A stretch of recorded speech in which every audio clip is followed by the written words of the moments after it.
My family told me that no one wanted me and went on a family vacation without me, so I made them go through a couple of months of hell with rashes and they couldn't figure out why. Growing up, I lived in a very abusive household. Constant yelling, death threats, swearing, calling me every female/gay slur there is. They'd even threatened to kill my pets, and they did a few times. I wasn't allowed house keys and had to take the bus home. It was 3 hours before anyone came home. In the winter, I'd have to sit in the doghouse with the dogs to stay warm. It was in the country. I waited outside in the woods to avoid my family. This is where I discovered that I have no reaction to poison ivy. I don't have a reaction to the chemical component urushiol that's found in poison ivy, poison oak, and poison sumac. I can roll on it, rub it on my skin, lick it, nothing happens. I took poison ivy and rubbed it all over my room. I knew they were going through my stuff. Their getting rashes was proof. I decided to rub it on spots they commonly sat in. Watching them itch was very satisfying. After being left out of another family vacation and being told that no one wanted me, it felt like the final straw. I was 10 and left alone for 4 days. I gathered a bunch of poison ivy and poison oak and hand squeezed the oils out of the plant. I collected the oil and added the oil to all the shampoos,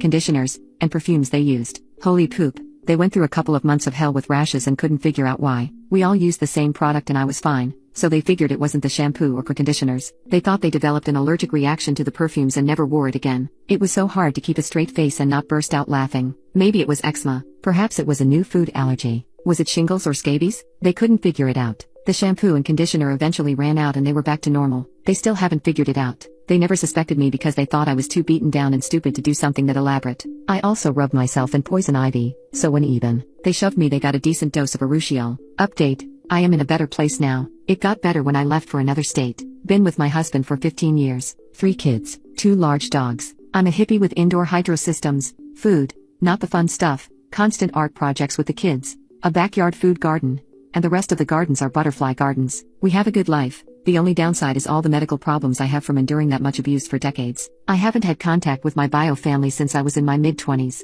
My mother tried to reach out to me after finding her 3rd husband. She tried saying she changed because she found a good man, and it triggered the crap out of my PTSD.